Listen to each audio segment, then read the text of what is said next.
Francia, finales del siglo XVIII. Mientras la aristocracia bailaba entre candelabros y vestidos de seda, el pueblo llano se ahogaba en hambre, impuestos y desesperación. En los campos, los campesinos no tenían pan. En las ciudades, los trabajadores apenas podían sostener a sus familias. Era un país de dos mundos, uno de lujos, otro de miseria absoluta. Nadie imaginaba que todo estaba a punto de estallar. Pero cuando el estómago ruge, incluso los silenciosos aprenden a gritar. Este es el relato del día en que el pueblo francés se hartó, el momento en que la historia cambió para siempre, no con acuerdos ni reformas, sino con fuego, sangre y cabezas rodando en la plaza pública. En este video, vamos a recorrer los eventos que encendieron la llama de la Revolución Francesa, desde sus causas profundas hasta la caída del rey.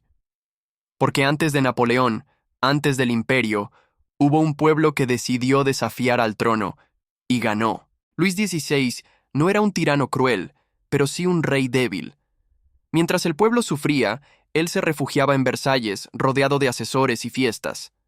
Su esposa, María Antonieta, se convirtió en símbolo de la indiferencia real, famosa por la frase, quizás nunca dicha, pero siempre recordada, que coman pasteles. Cada gesto de la corte parecía un insulto para quienes no podían ni comprar pan. La distancia entre el trono y la calle ya no era solo social, era una herida abierta. La situación económica era insoportable.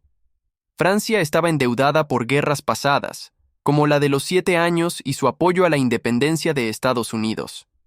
Para equilibrar las cuentas, el rey impuso más impuestos, pero solo al tercer estado, es decir, al pueblo. Nobles y clero seguían exentos. Esa injusticia sistemática, repetida por generaciones, se transformó en rabia. Una rabia que comenzó a organizarse en las tabernas, en las plazas, en los panfletos clandestinos. En 1789, el rey convocó a los Estados Generales, una antigua asamblea que no se reunía desde hacía 175 años. Esperaba apaciguar las tensiones, pero terminó encendiendo la mecha. El tercer estado, compuesto por burgueses, campesinos y trabajadores, exigió más poder de decisión. Al ser ignorados, se retiraron y formaron la Asamblea Nacional, declarando representar la voluntad del pueblo. Fue el primer acto de desafío abierto contra la monarquía. El sistema comenzaba a desmoronarse. El 20 de junio, en un gesto histórico, los miembros del tercer estado se reunieron en la cancha de tenis de Versalles y juraron no disolverse hasta redactar una nueva constitución. Fue el famoso juramento del juego de pelota, símbolo de unidad y resistencia. Los nervios en la corte se intensificaron. ¿Sería esto una simple protesta o el principio del fin? Mientras tanto, en las calles de París, la tensión era tan espesa como la pólvora acumulada en la Bastilla. El 14 de julio de 1789, miles de parisinos marcharon hacia la Bastilla, una antigua prisión que representaba el poder opresivo del rey. Buscaban armas, pero también buscaban justicia. La toma de la Bastilla no fue solo un acto militar, fue un acto simbólico. El pueblo demostraba que podía derribar las murallas del absolutismo. Esa noche, París ardió en fuego y esperanza. El viejo orden había recibido su primer golpe mortal. Tras la caída de la Bastilla, el caos se extendió por toda Francia. En el campo, los campesinos se rebelaron contra los señores feudales, quemando castillos y registros de deudas. Era el llamado Gran Miedo. La Asamblea Nacional, presionada por la multitud, abolió los privilegios feudales. El 26 de agosto, se proclamó la Declaración de los Derechos del Hombre y del Ciudadano, inspirada por ideas ilustradas. Por primera vez, libertad, igualdad y fraternidad se escribían en papel y se exigían en la calle. Luis XVI intentó resistir. En secreto, buscó apoyo de otras monarquías europeas y planificó huir con su familia. Pero en junio de 1791, durante su intento de escape, fue capturado en Varennes y llevado de regreso a París como un prisionero. A partir de ese momento, el pueblo ya no lo veía como un rey, sino como un traidor. La confianza en la monarquía constitucional se desvanecía.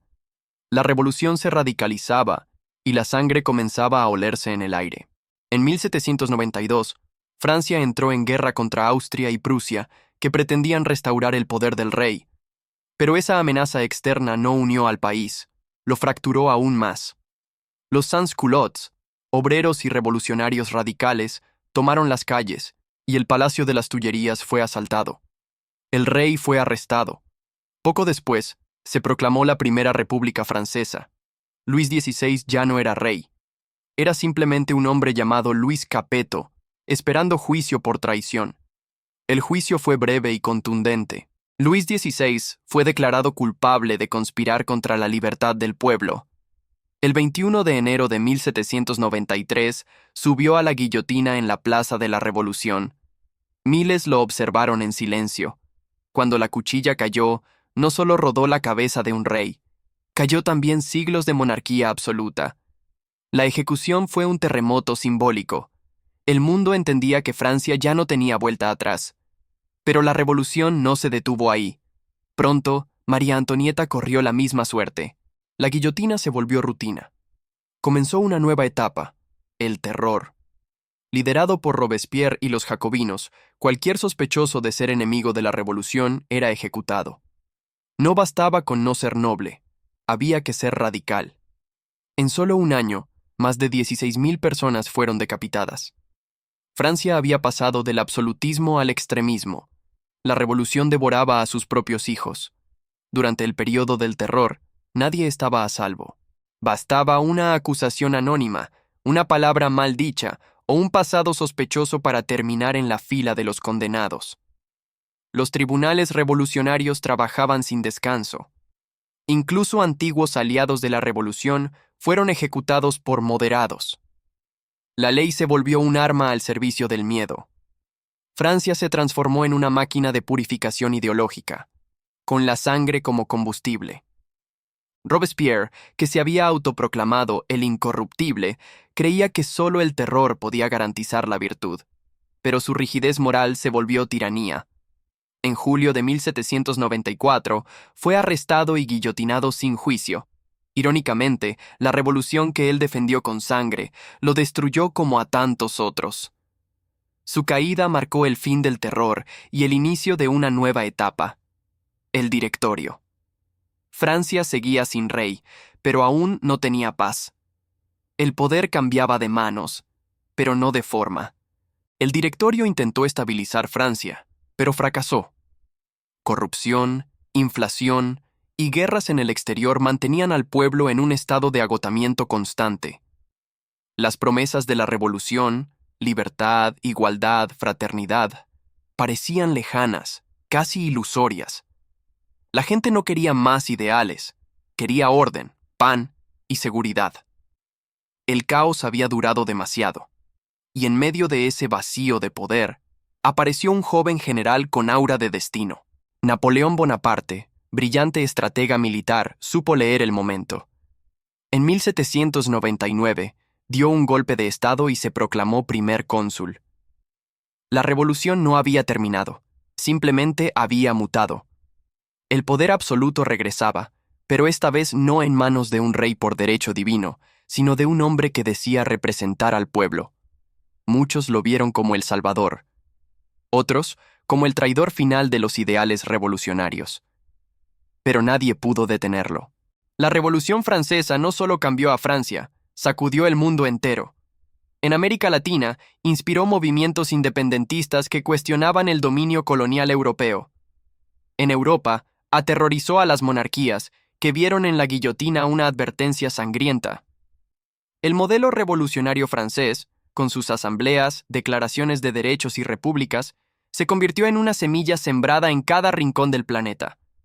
Donde había opresión, ahora había una chispa encendida. Las ideas de ciudadanía, igualdad ante la ley y soberanía popular se volvieron contagiosas. Por primera vez en la historia moderna, el pueblo había demostrado que podía destruir un régimen milenario y crear uno nuevo desde cero. A pesar del caos, de la violencia y de las contradicciones, la Revolución Francesa dejó una verdad incómoda. El poder no es eterno, y cuando la mayoría se levanta, ni los palacios sobreviven. La imagen de la guillotina sigue grabada en la memoria de la humanidad. no como una simple máquina de muerte, sino como el símbolo de un pueblo que gritó ¡basta! Al poder absoluto. La Revolución Francesa fue una explosión de sueños, miedos y contradicciones. Derribó reyes, inspiró naciones y enseñó que el cambio no siempre llega con aplausos, a veces llega con furia, fuego y sangre. Hoy, siglos después, seguimos debatiendo si la revolución valió la pena. Pero una cosa es cierta, desde aquel 1789, el mundo nunca volvió a ser el mismo. Porque hubo un día en que campesinos, obreros y burgueses se unieron para algo imposible. Tumbaron un trono.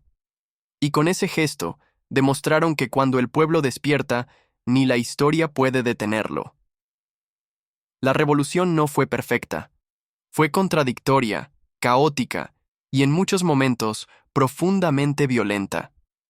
Prometió libertad, pero también sembró el miedo. Prometió igualdad, pero surgieron nuevas desigualdades. Aún así, marcó un punto de quiebre irreversible en la historia del poder político. Desde ese momento, ningún rey pudo dormir en paz. La idea de que el pueblo podía derrocar a su soberano dejó de ser una fantasía y se convirtió en una amenaza real. La guillotina se volvió más que una máquina. Fue el símbolo de que la justicia podía venir de abajo, y de forma irreversible. El legado de la Revolución Francesa está presente en nuestras constituciones, en nuestros derechos civiles, en el simple acto de votar. Vive en cada protesta que sacude una capital, en cada ciudadano que alza la voz contra la injusticia. Inspiró a países enteros en América, Europa y más allá. Plantó la semilla de la autodeterminación y del poder popular, pero también dejó una lección amarga, que incluso las revoluciones más nobles pueden caer en manos del extremismo, que el poder, cuando cambia de manos, no siempre se vuelve más justo, y que la vigilancia ciudadana debe continuar incluso después de que el rey haya caído. Donde hubo miedo, también hubo coraje. Donde hubo oscuridad, surgió una luz que, aunque tenue al principio, acabó iluminando el futuro.